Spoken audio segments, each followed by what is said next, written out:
A professora está conectando.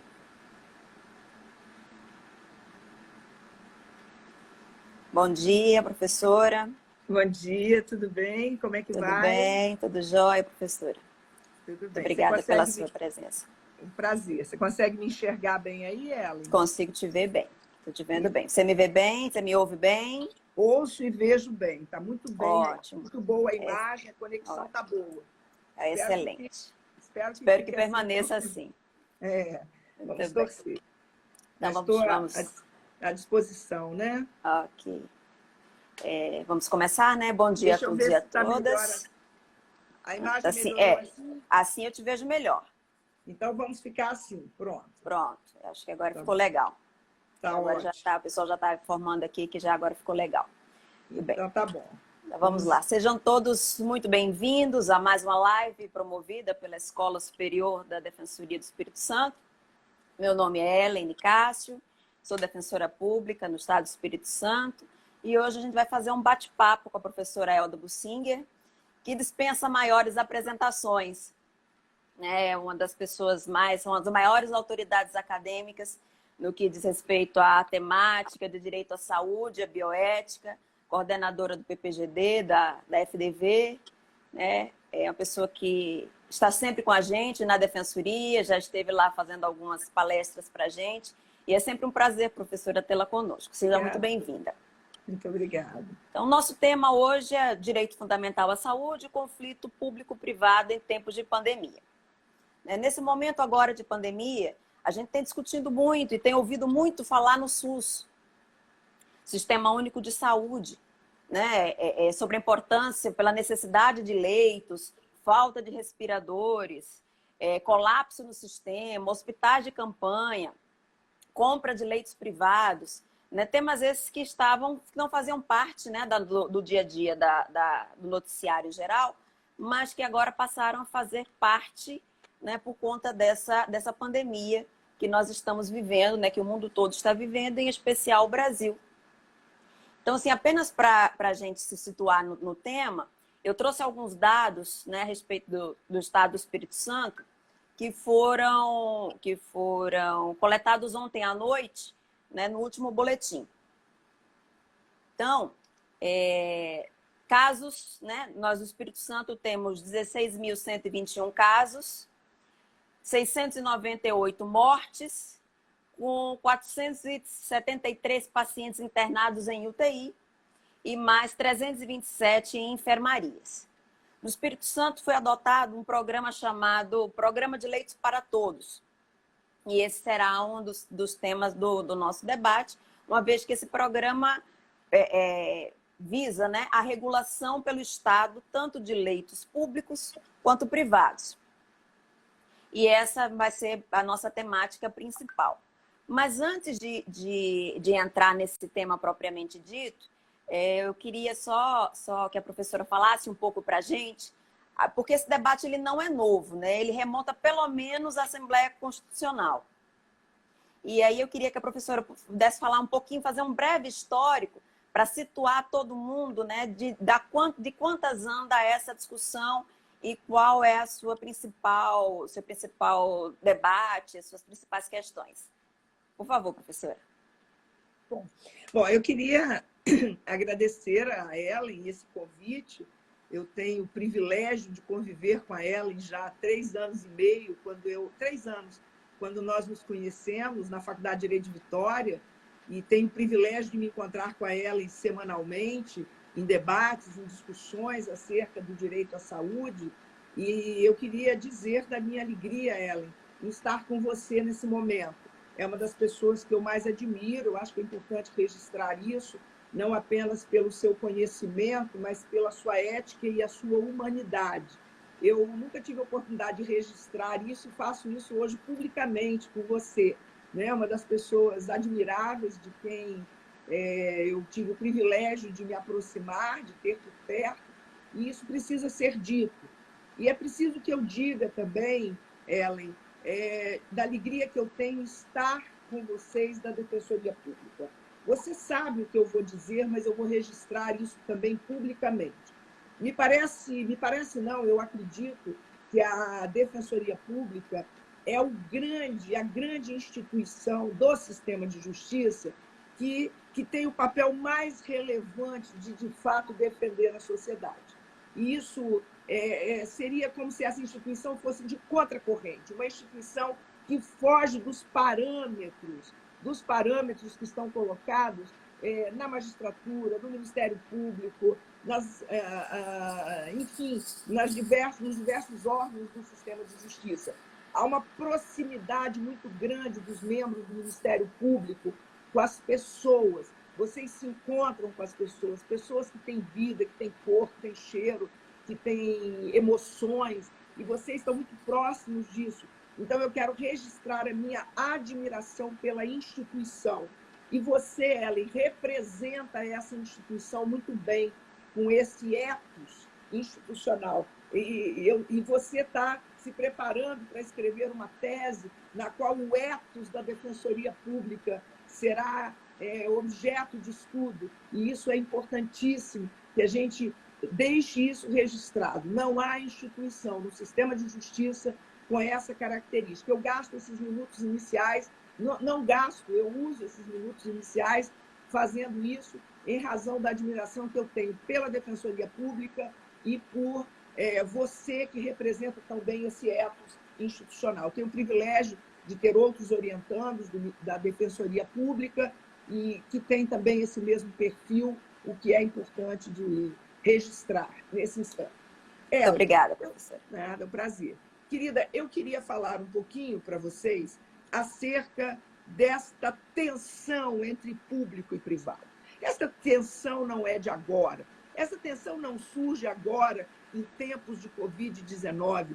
Ela, na realidade, agora, ela vem à tona todas as contradições que vêm sendo debatidas na academia há décadas. Nós debatemos esse tema há décadas na academia, muito antes da Constituição de 88.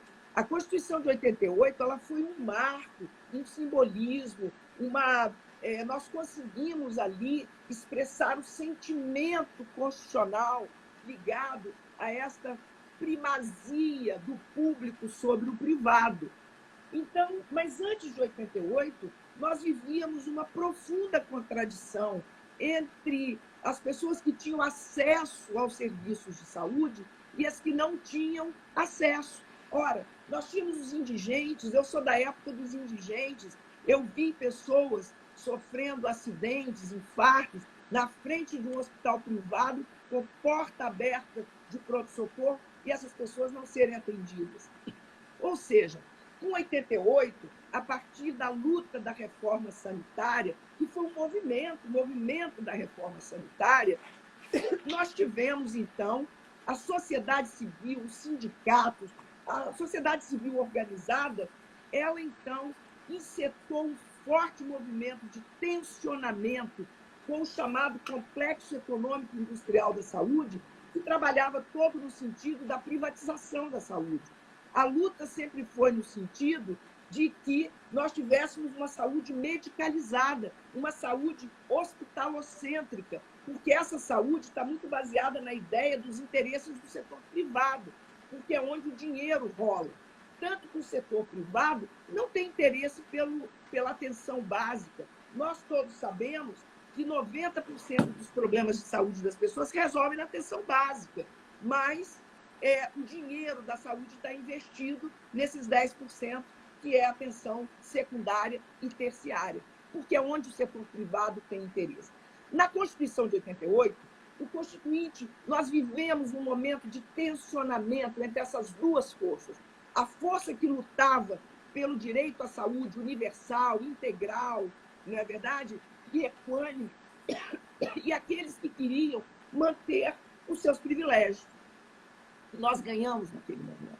Foi um momento importante em que a sociedade civil ganhou. Mas na Constituição de 88, nós adotamos um sistema universal, mas nós deixamos uma pequena brecha, que achávamos que era pequena, que foi fruto de negociação, que é o princípio da complementaridade. Ou seja, na Constituição de 88 está posto que o setor público, nós temos o direito integral, universal e equânime à saúde, mas o setor público poderá comprar serviços no privado em caráter residual. Aquilo ali foi só o começo para o alargamento dessa porta, para que as forças se desequilibrassem de novo. Nós tivemos um equilíbrio de forças naquele momento dentro na Constituinte, mas nós tivemos uma pequena perda negociada, que foi o princípio da complementaridade.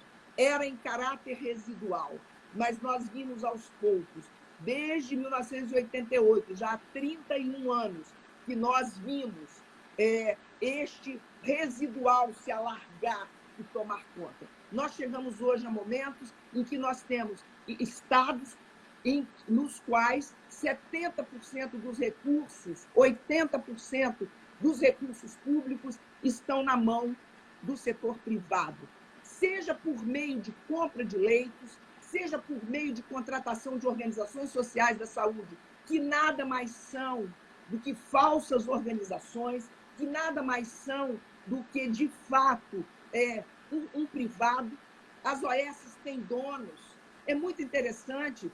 As OS têm donos. Elas não são, de fato, organizações sociais como poderíamos imaginar. Quando o Bresser Pereira concebeu isso no governo Fernando Henrique, ele tinha clareza que era um privilegiamento do setor privado e que dava um nome bonito para o privado não assustar. Não existe uma organização social da saúde que tenha interesse público. Nós sabemos disso. A maioria das instituições, das organizações sociais da saúde, estão mergulhadas no mar de corrupção, estão mergulhadas em denúncias com graves problemas. O setor saúde não melhorou a partir delas, Muito pelo contrário, nós desqualificamos o gestor público, dissemos que ele era incompetente, e o judiciário ajudou a dizer que o setor público era incompetente. Eu estudei mais de 3.000 decisões judiciais ligadas ao direito à saúde, e em todas elas o magistrado dizia a incompetência do setor público. Ora, que incompetência? Nós temos serviços altamente qualificados. Como você pode dizer que alguém é incompetente se você não bota dinheiro lá dentro? Nós vimos, por exemplo, no Espírito Santo, o governo do estado queria botar as organizações sociais da saúde, mas isso aconteceu no Brasil inteiro. Eu vou citar o caso do Espírito Santo, mas posso citar outros casos do Brasil. O governo estadual criou uma OS junto com uma instituição dita filantrópica, mas que de filantrópica não tem nada, porque visa lucro, sim, e criou uma OS e começou a minguar o dinheiro, por exemplo, para o Hospital Dório Silva. Ou seja, você mata um hospital à míngua, não bota dinheiro, não tem como ter qualidade, e depois você enche de dinheiro. Aí você diz, olha, a solução são as OS. E você bota o dinheiro nas OS, enche de dinheiro, dá um prédio lindo, maravilhoso, novo, todo equipado, bota pessoal e enche de dinheiro. Ora, como não ter qualidade? Então, nós construímos uma série de mentiras que foram sendo forjadas pelo próprio público, manipulado pelo privado, para manter os privilégios que teriam, em tese, sido corrigidos na Constituição de 88. Isso desemboca agora nessa questão. A Covid-19, ela é um descortinar desse iceberg que estávamos vivendo aí, com esta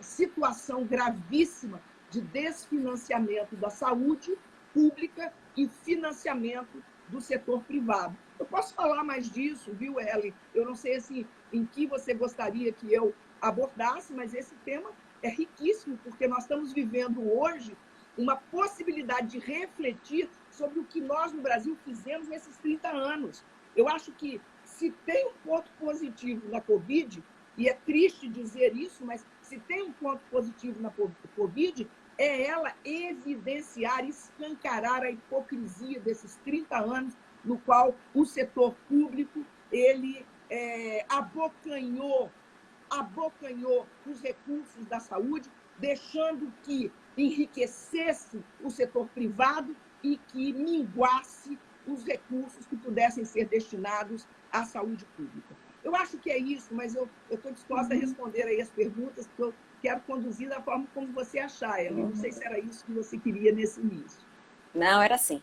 Eu queria falar, professora, especificamente com relação a leitos e depois, se a gente tiver oportunidade, a gente falar um pouquinho a respeito da fila única.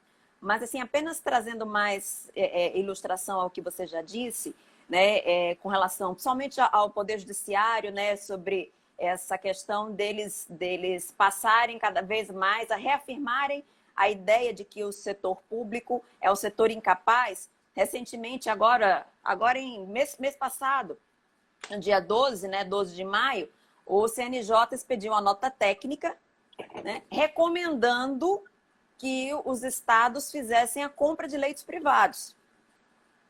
Então, um órgão que está ligado à cúpula judiciário, né, encaminha aos estados uma nota técnica recomendando que ele assim haja. Isso. Então, assim, isso é muito, muito evidente. E, assim, outro exemplo muito triste, né, de degradação, né, e de como o setor privado está, né, fortemente representado, inclusive dentro do Ministério da Saúde, né, e dentro das secretarias, foi o nosso ex-ministro, né, o Nelson Tais, que na primeira entrevista pública que ele deu, né, ele se manifestou dizendo que os hospitais privados estavam perdendo muito dinheiro, né, porque por conta da Covid, porque as doenças outras, né, que as cirurgias eletivas e os outros procedimentos que dão, né, lucros aos hospitais, como estávamos todos isolados, eles tinham diminuído. Então, teria que haver um suporte público para os hospitais privados, porque eles não poderiam sofrer, né, essa perda. Por outro lado, os hospitais públicos estão cada vez mais cheios, né? E a tendência é essa, de cada vez mais faltarem leitos, porque nós estamos num ponto da pandemia em que, apesar dela já estar sendo bastante grave, ela atingiu, né, pouco da população. Então, a gente ainda tem um grande pico, né? Que esse pico nunca existe, né? Uma grande elevação. E a gente, assim, o sistema público não está preparado, não está sendo investido para que assim se prepare, muito pelo contrário. O investimento está sendo completamente direcionado para os hospitais privados, com essa compra de leitos. Eu queria que a senhora falasse um pouquinho a respeito disso e depois, assim, se a senhora achar interessante, eu fiz até um levantamento de custos mês, né, por vaga, e aí talvez a gente tenha uma dimensão do que está sendo gasto e do que deveria ter sido investido. Ok. Ellen e ouvintes, eu queria tratar com vocês dessa questão, então, dos leitos, né? E agora na questão do Covid. Ora, vamos pegar os dois últimos ministros, porque não foi só o ministro Tais. O ministro Mandetta, ele é um representante do setor privado. Nós não podemos nos enganar, porque o fato dele ter defendido a fila única e defendido a ciência não tira toda a vinculação dele com o setor privado. O ministro Mandetta não pode ser endeusado nesse sentido, porque ele também é um representante de planos de saúde. Ele sempre defendeu o subfinanciamento da saúde. Ele defendeu a PEC do teto dos gastos. Nós nunca podemos nos esquecer disso. Quando ele defendeu a PEC do teto dos gastos, ele defendeu o subfinanciamento da saúde. Ora, porque senão a gente se engana com estes falsos defensores do SUS. Quando ele botava aquela jaqueta do SUS, eu sempre me lembrava, ele não é um defensor do SUS. Ele é um dos responsáveis pela situação que nós chegamos hoje, que ele está administrando. Mas o teste foi ali, sim, são representantes do setor privado, do complexo econômico industrial da saúde. Nós não podemos nos esquecer disso, né? Então, veja bem, o que nós temos? Um conflito entre interesse público e interesse privado. Isso se revela agora na Covid. Vamos falar da compra de leitos, né? O que nós tivemos ao longo da história, no Espírito Santo e no Brasil? Nós tivemos uma redução de leitos. O setor público reduziu os seus leitos e lá, periodicamente, numa pressão, construía, abria um pouco de leito aqui, mas para cada 10 leitos de UTI que abria, ele tinha fechado 30. Então, nós passamos por um processo de desmonte dos equipamentos públicos. Nós não podemos esquecer disso. O Estado trabalhou isso deliberadamente. Isso foi uma política. Eu tive contato com representantes do Ministério da Saúde, de secretários estaduais de saúde, inclusive do Estado do Espírito Santo, que sempre defenderam que era melhor comprar leite no privado do que ter os próprios leitos. Ora, isso é uma falácia. Como que é melhor o Estado comprar leite? Quando nós dependemos da compra, nós ficamos na mão de quem está nos vendendo. Ou seja, quem estabelece os valores são eles, quem estabelece quem quer receber são eles. Ou seja, nós não temos um sistema de regulação que dê conta destas minúcias. Por quê? Porque às vezes nós... Não, mas a gente pode regular leite. Regular leite como? Se o regulador que trabalha na Secretaria Estadual de Saúde é o mesmo sócio do hospital que ele está regulando. Nós tivemos isso no Espírito Santo, o cara era da regulação da CESA e era funcionário de um hospital privado. Ou seja, ele escolhia o paciente que ia para aquele hospital. Como que a gente controla isso? Se o galinheiro está na mão da raposa. Ora, enquanto nós tivermos o SUS nas mãos do setor privado, nós não teremos condições. Eu, particularmente, sou radicalmente contra que representantes do setor privado assumam cargos nas secretarias estaduais e no Ministério da Saúde. Por quê? Porque eles vão representar os interesses do setor privado. Eu não estou dizendo que o setor privado não mereça ter consideração, claro que tem, mas veja bem, nós nos colocamos totalmente nas mãos do setor privado. Nós vimos ao longo do tempo, eu vou falar o caso do Espírito Santo, porque está mais próximo de mim, claro. Mas nós vimos a Secretaria Estadual de Saúde equipou o Jaime dos Santos Neves, matou a míngua, o Dório Silva, e equipou, construiu um belo prédio, equipou, botou gente lá por meio das contratações das OS terceirizada, quarteirizada, quinteirizada, ou seja, aumentando os custos desse processo. E agora, na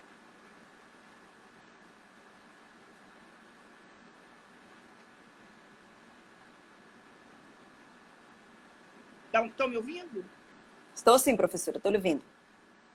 Encheu de dinheiro, de equipamentos, comprou leitos sofisticados para o Hospital Jaime dos Santos Neves, e enquanto nós ainda tínhamos leitos vagos no Jaime dos Santos Neves, estava comprando leitos nos hospitais privados. Ora, eu questionei aos representantes da secretaria, como é que você compra leito do privado se você ainda tem leito no público desocupado? Ah, porque nós precisamos manter a saúde do setor privado. Ora, como manter a saúde do privado? A grande lógica do setor privado é que o dono do negócio corre o risco do negócio. Ora, o setor privado, que, desculpe a expressão que eu vou usar, nada acadêmica, mas o setor privado que a vida inteira mamou nas tetas do Estado, quer continuar mamando numa hora de crise? Não, eles têm que dar a cota deles agora. Quer dizer, nós precisamos agora repensar esta questão. E eu vou fazer uma analogia, se me dá licença, Eva. Fique à vontade. Por exemplo, por que nós ficamos agora sem respiradores, sem equipamentos de proteção individual? Porque no processo de globalização, nós compramos, decidimos que era melhor comprar de quem fazia mais barato, produzia mais barato, e nós desmontamos a nossa indústria do setor saúde. Nós produzíamos leitos, nós produzíamos macas, nós produzíamos respiradores, nós produzíamos máscaras, e nós passamos a comprar tudo da China. Na hora de uma crise dessa, por que os chineses vão vender para nós que somos, em tese, seus críticos? Não é verdade? Quer dizer, nós não podemos ficar à mercê. Nós não podíamos ter desmontado os nossos laboratórios de produção de vacinas. Nós não podíamos ter desmontado os nossos equipamentos de produção de medicamentos. Nós, então, hoje vivemos na mão, comprando a preço de ouro, superfaturado esses equipamentos, porque nós desmontamos. A realidade é a mesma no leito. Se você fizer uma comparação, é a mesma comparação. A mesma comparação. Ou seja, nós estamos comprando leitos do privado no preço que eles querem, e não é verdade que o setor público define o valor do leito. porque esse valor é definido em reuniões com o setor privado para chegar a um número sempre naquilo que o privado tem. Nós fizemos isso com as cooperativas de ortopedia, cooperativas de anestesia. Nós vivemos esse drama, ou seja, eles desmontaram o serviço público, então nós não temos mais ortopedistas, anestesistas no setor público e temos que comprar o serviço do privado. Essa é uma estratégia perversa. E nós temos que denunciar isso. Quem tem que denunciar isso? A academia, a defensoria pública. Nós temos que denunciar isso, as instituições que são contra-hegemônicas. Eu vejo a defensoria como uma instituição contra-hegemônica. Nós precisamos trabalhar cada vez mais na independência desses órgãos contra-hegemônicos. Por quê? Porque não é fácil romper com isso. Nós não romperemos com isso fácil. Nós estamos vendo no Brasil inteiro como que, diante de uma crise, uma pandemia mundial, as pessoas morrendo, os fascistas, neofascistas, aqueles que querem continuar a se apropriar dos recursos públicos, continuam a fazer negociatas. Nós vimos isso no Rio de Janeiro, por quanto que o leito foi comprado e não era, de fato, o leito adequado. Então, isso tudo nós estamos vendo. Então, no Espírito Santo, e aí, se você me permitir, eu vou entrar numa discussão do leito e do hospital de campanha, Ellen, não sei se você gostaria que eu também falasse sobre isso. Ora, nós no Espírito Santo, por exemplo, em vários estados, não fizemos os hospitais de campanha. Sim. Os gestores se justificaram de que não iriam fazer, porque tinha leitos no privado. Claro que não tem leitos no privado. Não tem, né? Eu tive recentemente com uma pessoa da minha família tentando entrar, não era Covid, mas tentando entrar antes dessa crise toda, antes da crise. Ficou 24 horas no pronto-socorro, uma pessoa que tinha um plano de saúde da Unimed, do melhor que tinha, ficou 24 horas esperando no pronto-socorro sem ter um leito, uma pessoa de 82 anos esperando no pronto-socorro. Como que tem leito no privado sobrando? Não tem leito no privado sobrando. Não tem. Ou seja, nós tínhamos que ter construído hospitais de campanha. Eu não estou falando que construir hospitais de campanha seria construir para botar ali as pessoas com Covid, de UTI. Não estou falando nem de leitos de UTI. Poderia até ser, mas não estou falando. Mas nós poderíamos ter os hospitais de campanha para que as pessoas que estão com seus problemas crônicos, com seus diabetes, com a sua hipertensão, tivessem um lugar para que elas pudessem ser internadas, para que elas não fossem recusadas internação porque não tem leito, porque está tudo com Covid. Os hospitais de campanha poderiam ser hospitais com menor complexidade do que uma UTI, mas as pessoas teriam um lugar para ficar.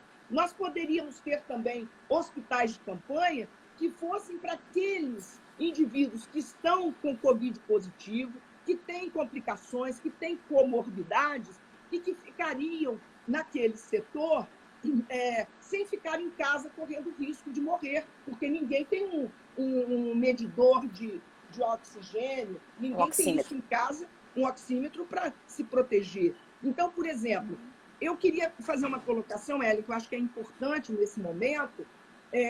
Os países que investiram no teste, que investiram em leitos públicos, em acompanhamento desses pacientes que ainda não precisavam de UTI, mas que podiam ficar sob os cuidados dos profissionais de saúde, esses países, eles tiveram um resultado muito melhor, eles tiveram menos mortes.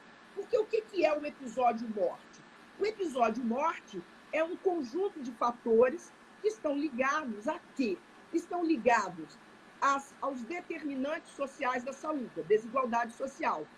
Tem uma pesquisa que foi feita por professores da Universidade Federal do Espírito Santo, e eu participei, vai sair um artigo nosso sobre isso, eu não posso ainda nem divulgar todos os dados, mas que vai sair um artigo nosso sobre isso, coordenado pela professora Etel, e que eu participo, no qual nós verificamos que o episódio morte é muito mais frequente no setor, nos hospitais públicos do que nos hospitais privados.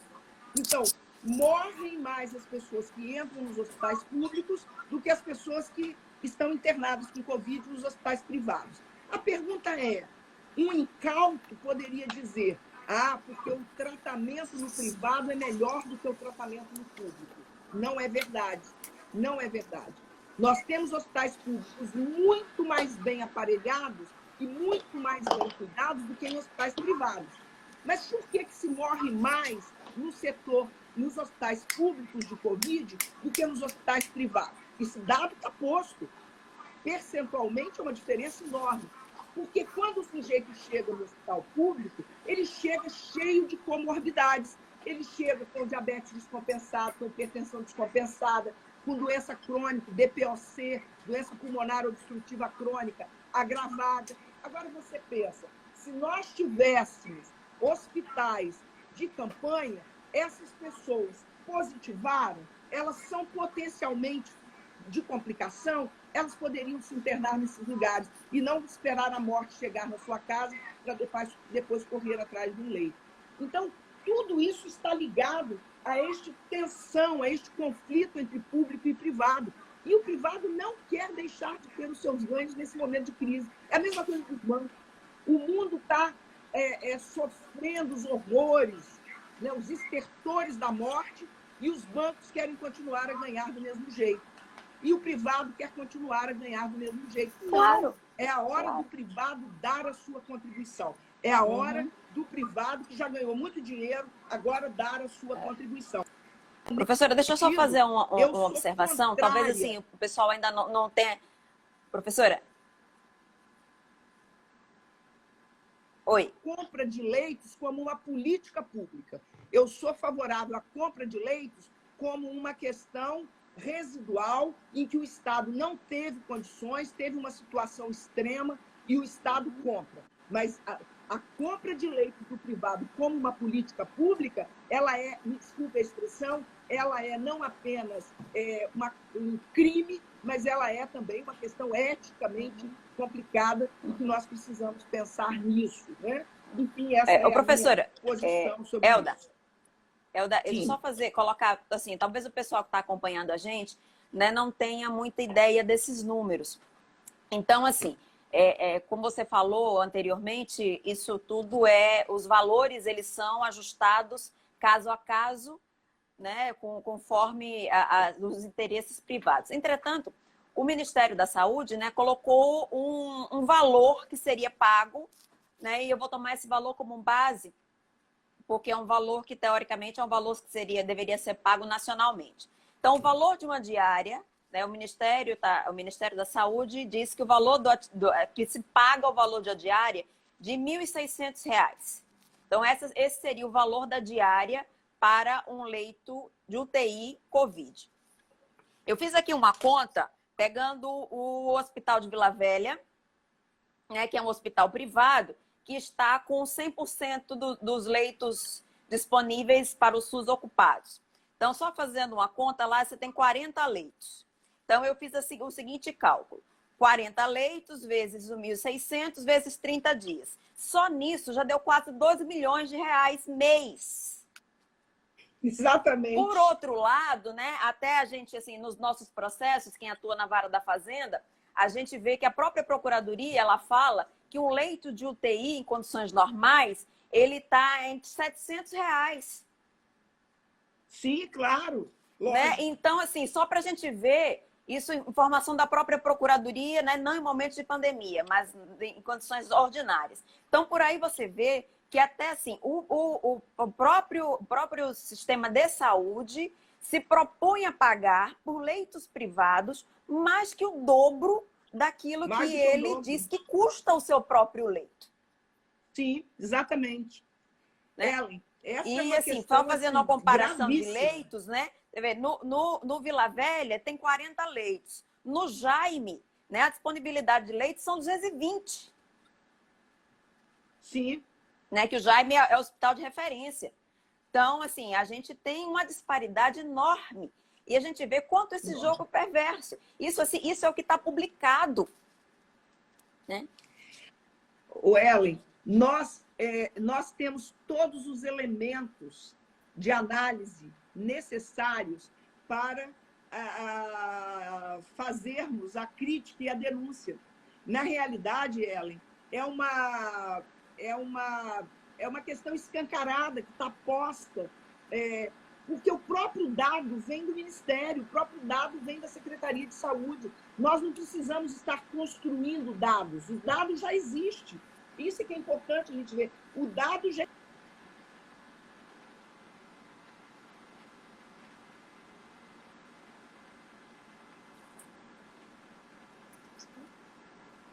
não ouve. Bote no violão.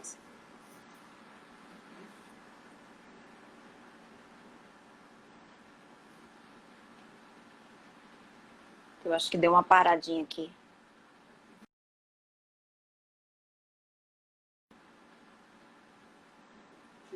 Caiu. Caiu. A professora, eu acho que ela desconectou aqui. Vamos tentar reconectar com ela. Um minutinho só, gente.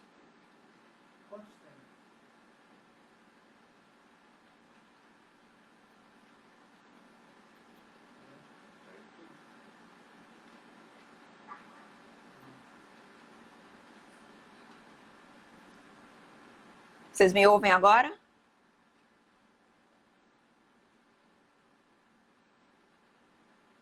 Acho que a internet da professora caiu. Eu vou esperar ela. Vamos esperar só um pouquinho para ela reconectar. Vocês me ouvem agora? Joia.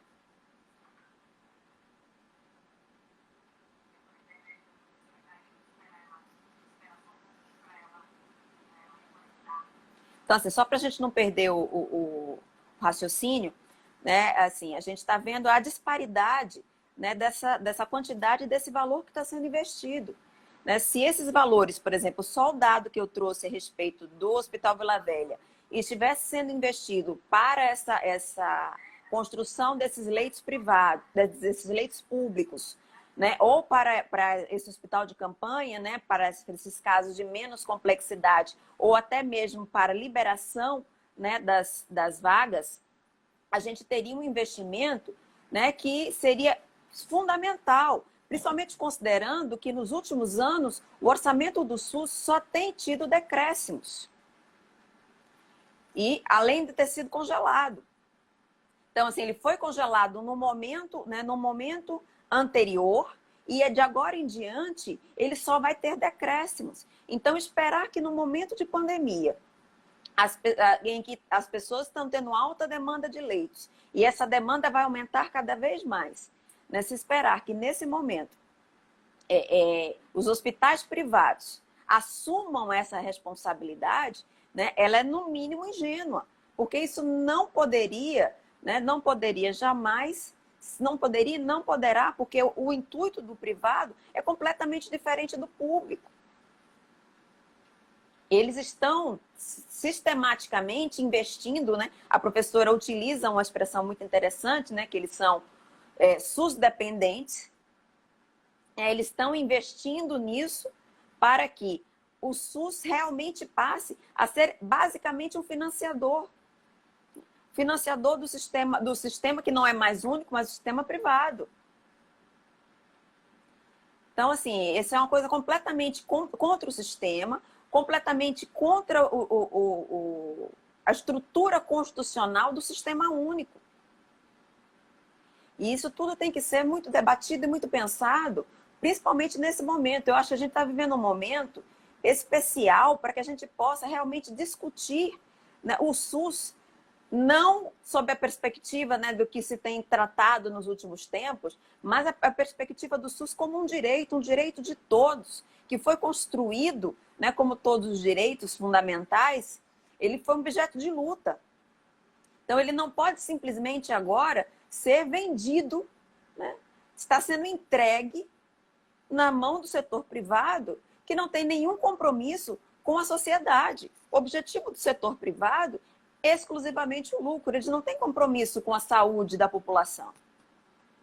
E isso não tem, nunca teve e não vai ter agora, nesse momento, né, que a gente está vivendo essa pandemia. E a gente tem que pensar que essa situação, ela tende, né, a perdurar por muito mais tempo.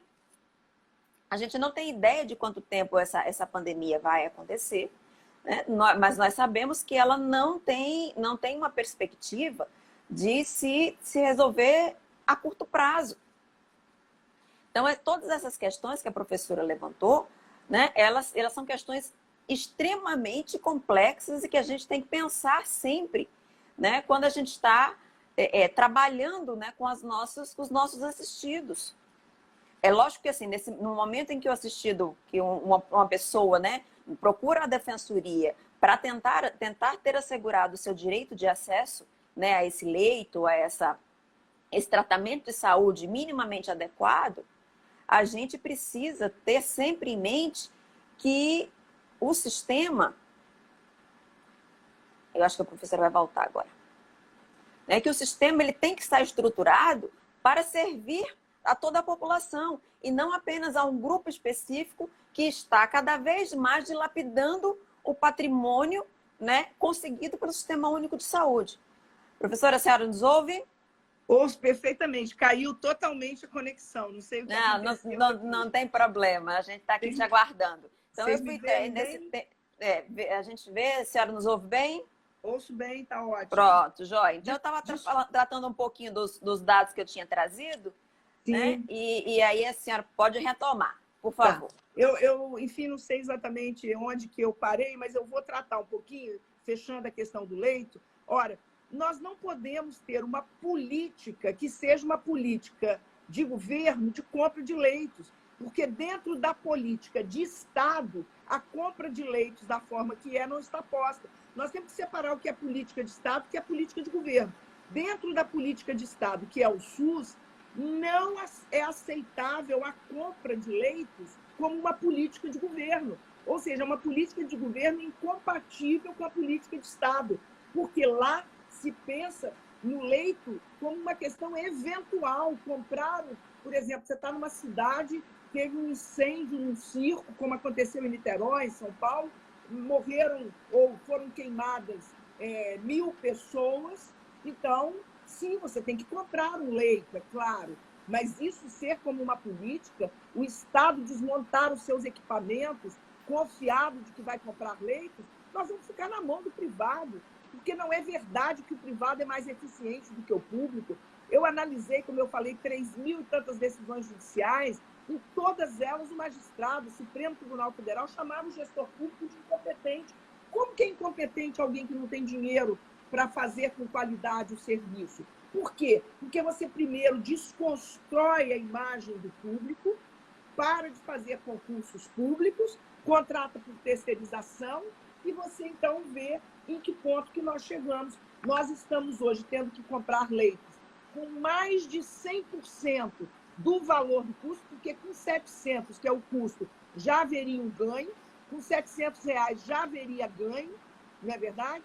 Agora, taxar o gestor público de incompetente, esse dado, por exemplo, que saiu de que morre-se mais nos hospitais públicos do que privados, parece que está desqualificando o público. Não, morre-se mais porque o sujeito chega lá em piores condições, claro, com comorbidades, não é verdade? Então, nesse sentido, eu queria falar dos hospitais de campanha. Eu sou uma defensora ardorosa que todos os estados tivessem montado os seus hospitais de campanha. Não para montagem necessariamente dos leitos de UTI, mas para a montagem dos leitos de retaguarda, para que nós não precisássemos chegar na situação que nós chegamos hoje, de ter pessoas esperando 24 horas, porque isso já está acontecendo, isso não vai acontecer.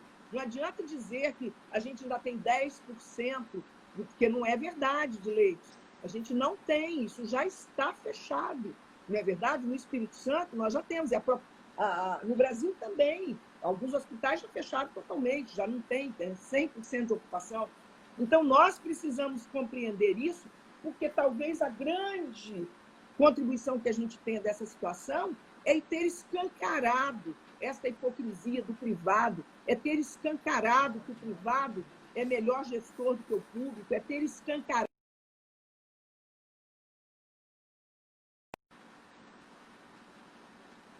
reforma do Estado, era mais uma coisa dos interesses públicos. E aí O judiciário, por exemplo, acaba embarcando nessa.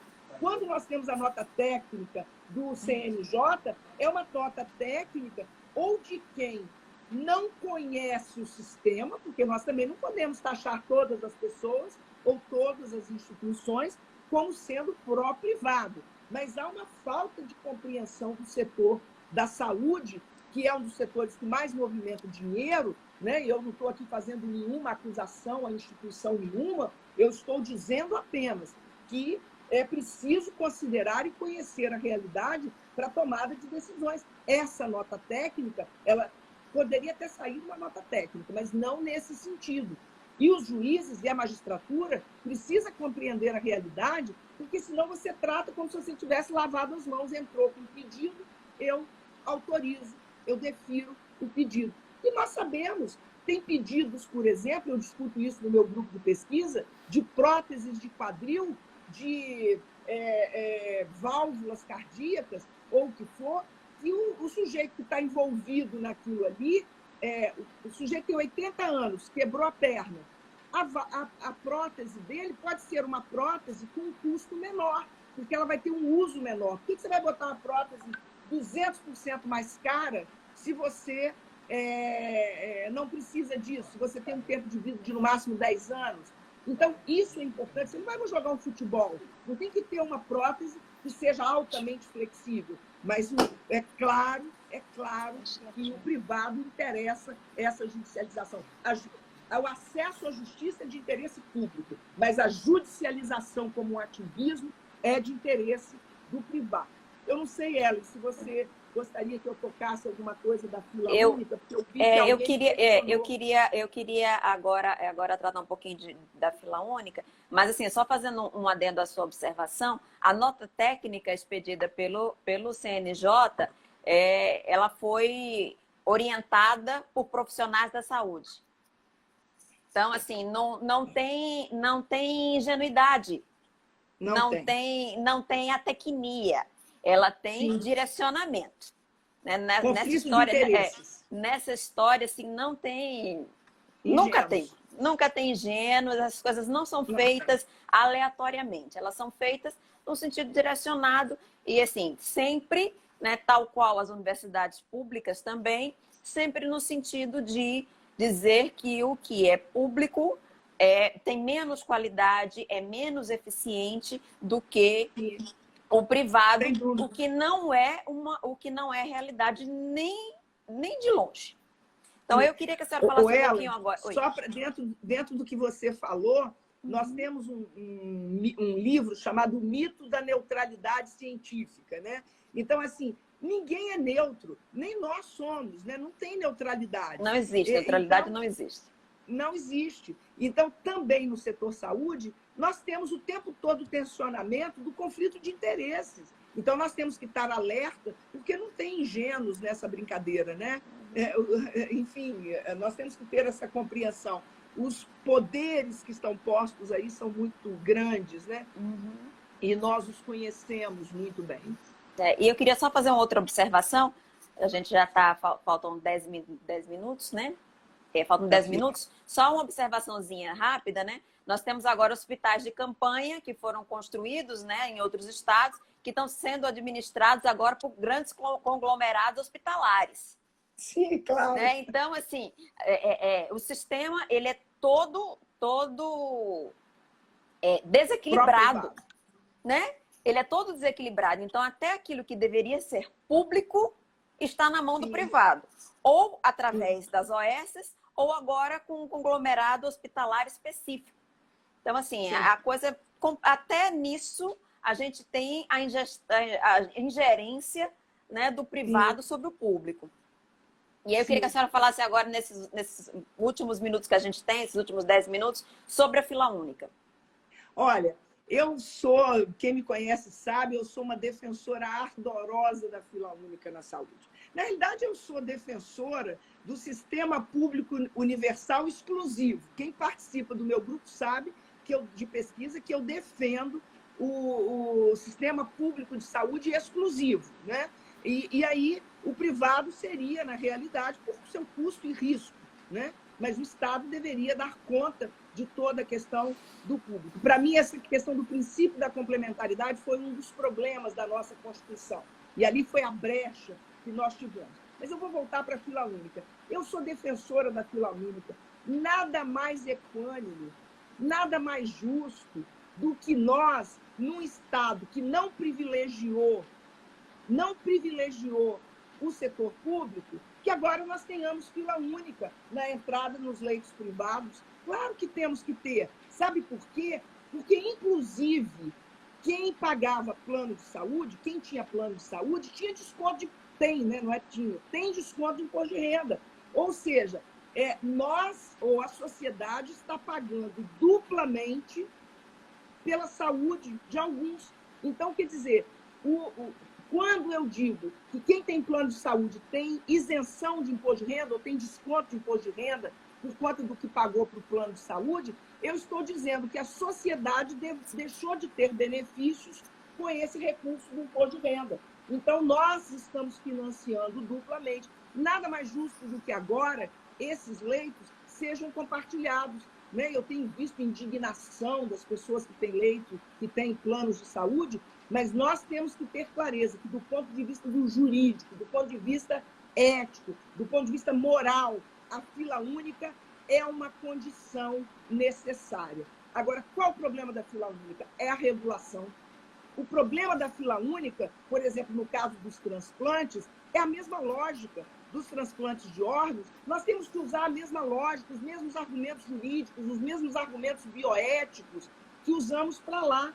Agora, qual é o problema? É o problema da regulação. Eu não sei se nós teríamos na fila única a mesma capacidade regulatória que temos no sistema de transplantes, que está muito bem organizado. E aí, Ellen, eu acho, me parece, que a Defensoria Pública talvez venha a ter um protagonismo enorme no controle e na regulação desta fila única. Não como regulador, mas como controlador dessa situação a partir das demandas da sociedade. Eu acho que nós temos que chegar na fila única obrigatória, claro, não podemos fugir disso, mas acho e me parece que a Defensoria... E acho que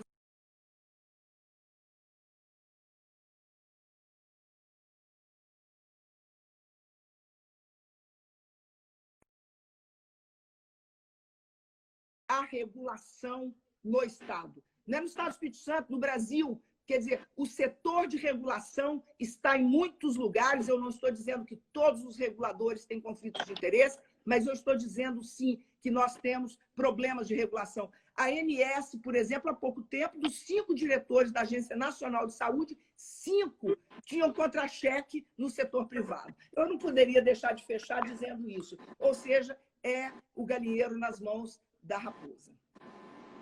E a gente nunca pode esquecer, né, que o sistema privado ele foi feito para ser complementar. Sim. Então, a nossa prioridade como política pública não pode ser o setor privado.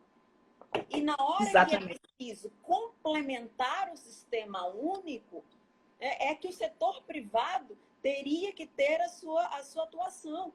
Então, não se pode agora, né, no momento em que efetivamente nós temos uma demanda especial do serviço público, que o serviço que deveria ser complementar não queira cumprir a sua função de complementar. Sem dúvida. Né? Então, assim, nós não estamos tendo esse problema especificamente só com leite. No Espírito Santo, nós temos vários serviços que já não são feitos, né, nas redes públicas, assim, nas redes privadas. Serviços foram fechados e é cada vez mais, né, isso é um problema do sistema de saúde como um todo, em todos os lugares, mas no Espírito Santo, né, tem essa especial característica nesse sentido de sempre privatizar aquilo que seria público. Professora, nós estamos agora aos nossos últimos 5 minutos. Eu gostaria que a senhora fizesse as suas últimas considerações para a gente encerrar. Queria falar da minha alegria em estar aqui e dizer que o debate do público e do privado, Ellen, você privilegiou o melhor tema, porque esse debate ele está ele perpassa todo e qualquer tema que nós venhamos a discutir no Covid. Não há um tema do Covid que não passe pelo debate do público e pelo privado. Eu acho que você fez uma escolha fantástica e nós precisamos alertar as pessoas, trazer as pessoas para a compreensão desse debate, inclusive trazer a sociedade para esse debate, e não apenas que ele fique na academia ou fique entre nós das instituições. É importante que ele chegue na sociedade civil de uma maneira clara e objetiva para que eles possam compreender. Grande abraço, mais uma vez registro a minha admiração por você e a minha admiração pela instituição Defensoria Pública, que eu reputo como contra-hegemônica e a instituição do sistema de saúde do sistema de justiça mais importante a favor da sociedade civil, da sociedade, das pessoas. Muito obrigada. Um abraço. Muito obrigada, professora. Ele ouvir é sempre um prazer, né? Várias dúvidas ficaram aqui com os colegas, mandaram para mim, né? Temos motivos aí, temos temas para fazer muitas outras lives. Eu agradeço em meu nome, né, as suas palavras tão carinhosas, e agradeço em nome da minha instituição, a instituição a qual eu pertenço, que também tenho uma admiração profunda pela senhora. Né? Obrigada. Gostaríamos de contar com a sua participação muitas vezes, né, para falar assim, tanto em redes abertas, mas também para tratar desses temas que não são tão caros. E eu não posso terminar, né, esta live sem falar que o SUS é um direito. É um direito que foi conquistado a duras penas. Nós não podemos deixar esse direito escoar pelas nossas mãos, né, sobre qualquer tipo de argumentação neoliberal que tem sido posta, né, e sido tentado incutir nas nossas cabeças. Ele é um direito de todos os brasileiros. E não é mercadoria. Saúde não é mercadoria. Não é mercadoria. Então, não apenas...